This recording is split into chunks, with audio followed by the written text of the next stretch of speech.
guys hear me? Is this going? First of all, let's give it up for Jason London. That was amazing.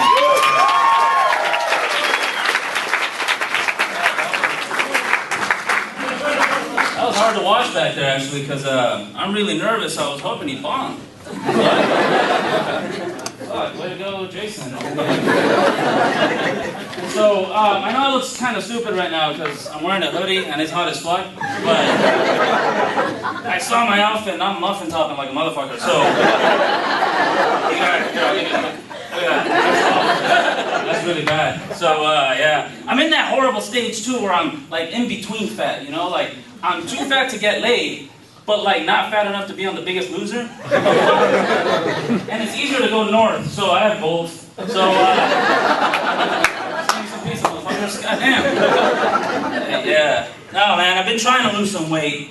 Like, it's hard, you know? I love food, you know, but there's just been too many signs in my life, right? Like, just way too many signs pointing out that, like, I gotta lose some weight. Like, the first sign was when I noticed I'm sweating when I eat. Damn, right? The second sign was when, like, now when I go out to restaurants, you know, I always order a Coke. And the waitress, more often than not, will now offer diet? No, bitch? Like, what the fuck? But, like, the third sign, and the most important, was when I realized I can no longer take off my shirt during sex. And it's not even because I'm self-conscious. This was an actual request. Seriously, man, things are going down, I'm really excited, you know, and then she goes, oh, wait a minute. Keep that on. You want me to keep this on? She said, yeah, I really love that color. It's okay, I lied to Banger, so it's fine. We were lying to each other. But yeah, man, like, one thing I've noticed I'm trying to lose weight is that there is no shortage of weight loss advice out there. Like, none, right? Like, everybody has something to tell you. But, like, the weirdest advice I got the entire time was from a friend of mine who's actually in really good shape. And he told me, you know what? It's great that you're losing weight, you know, because when you lose weight, this guy right here, oh, that's interesting. I never knew that when you lose weight, your penis turns into a slide whistle. It's pretty cool, right? But I asked him, I was like, wait a minute, like, does it have to be a slide whistle? Or can it be any musical instrument? Because if that's the case, I want to do the infomercial for P90X, you know? Like, wow, thanks to P90X, I lost 35 pounds. I can now take off my shirt during sex. I can see my feet again. Oh, but here's the best part. Tell me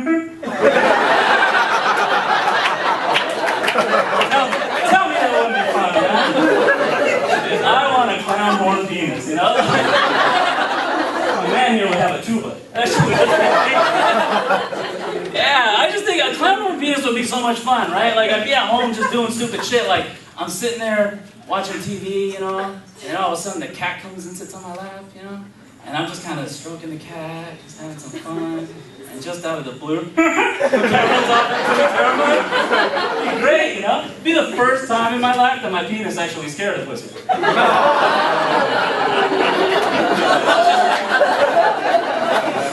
you guys. I'm like a light switch, you know? And, I mean, it's really bad, and it makes for a bad sex life. And I don't mind telling you I have a bad, I think it's obvious, but I don't mind telling you I have a bad sex life, you know? And I blame my parents for this, right? Because my parents were really strict when I was a kid. And at 12 years old, I was supposed to take sex ed, you know? And I went home with the permission slip, like, hey, will you guys sign this? And my mom said, no, your father refuses to sign this. He says you need to learn about sex the way that he did. Oh. She never bothered to tell me what that was, you know? So I was just really confused. I was like, what the hell does that mean, right? So I was walking around the house confused. My older brother stopped me, right? I was like, hey, listen, help me here. Like, I don't know what to do. I'm supposed to take sex ed. But Mom said that Dad said I have to learn about it the way that he did. And my older brother's face just drops, right? I mean, he got stone cold serious. He said, wait a minute, is that what he said? So I'm like, yeah, why is that a bad thing? He said, think about it, man. Dad learned with Mom. You're gonna have to fuck Mom. Are you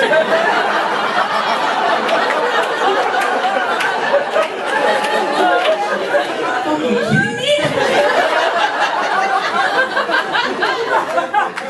What the fuck, Mom? Yeah, well, you better do it or else Dad's gonna get mad. I don't know about you, man. But at 12 years old, there is nothing more terrifying than you're gonna make that mad. So you better believe I'm gonna fuck my mom. I'm sitting there thinking about this all night, man. I'm just fucking tortured, you know? So I just thought, all right, I don't know what I'm gonna do. Like, all right, the next day I'm just gonna go and talk to a teacher or talk to a friend, get some advice, see how to figure this out, right? Oh, thank you. Where the fuck were you when I was 12? So I go and I'm getting ready for school and my older brother stops me and says, hey, by the way, you better not tell anybody you're gonna fuck mom, because that shit's illegal in this country, right? It is? It's illegal? He says, yeah, you know how white people are. I don't know why at 12 that made perfect sense. Oh yeah, white people, they're crazy rules. But I get to school the next day, and thank God I did. Like, thank God my friends were cool, and they taught me the limited things that I learned in sex ed, right? Because all I knew at that point was that with sex, you had your erection. This look familiar? You had your erection, and then you just I just thought you just repeatedly slammed it into like a woman until you broke in, you know, and then you peed. I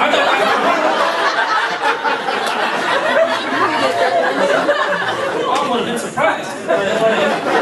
Yeah. It worked out. I didn't have to fuck my mom, which was nice, because I had one of those mothers that loves to point out when you're doing something wrong. Yeah.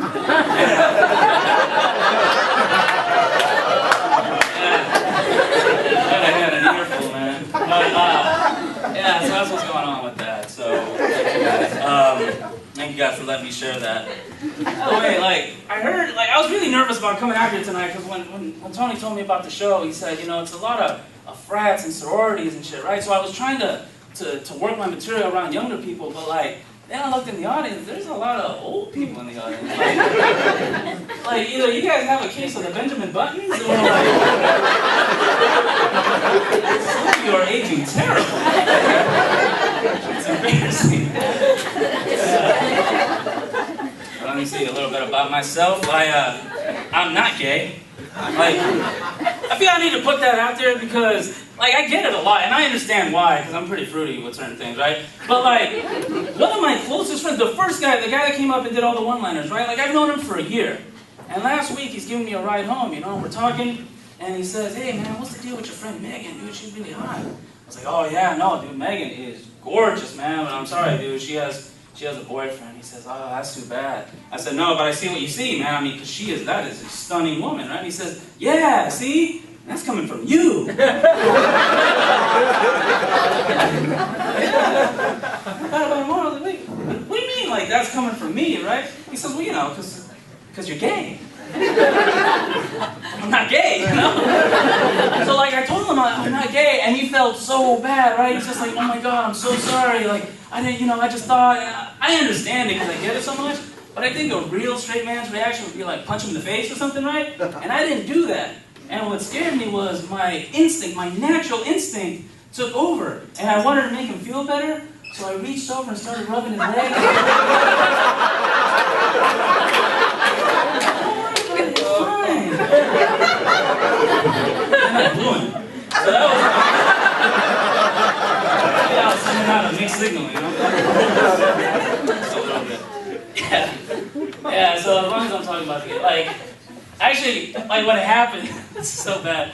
When it happened, I did what any teenage girl in my position would do, right? I took to Facebook, and I went to Facebook, and I was like, guys, well, a guy I know for a year thought I was gay, and it's so weird because all of a sudden 68 people liked it. How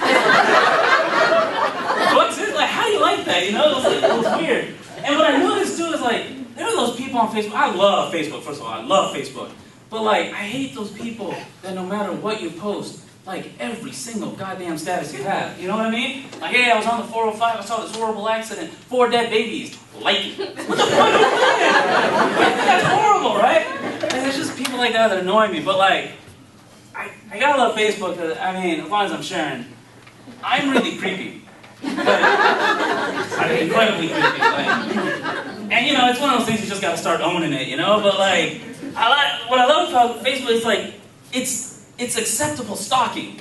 And don't act like you guys don't do it. You're all looking at me silent. Shut up. Every single one of you has an ex that you're sitting there judging. Everybody does it, right? And what I love about meeting a woman now is just I don't even care about her number because I don't have a shot. But I'll sit there and I'll get her Facebook information, you know? And as soon as she adds me, I go straight to those photos. You know, like as soon as it said so-and-so added you, boom. And I love going and I see all the photo albums, and I love the women that have 300-400 photo albums, right?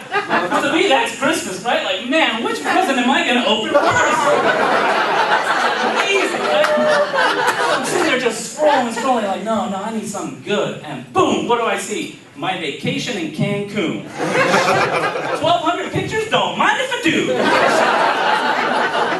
Ladies, you gotta understand something, right? You gotta understand something, right? Like, if you're one of my female friends and you're even remotely attractive and we're Facebook friends, I've been on your page with my pants down. And before you go to that, like I wasn't doing anything creepy or anything. I was just masturbating. So anyway, that's all I got to tell you. And my name is Adrian Herrera. Go ahead and look me up on Facebook. Adrian Herrera Comedy, and thank you guys so much for coming out. I appreciate it.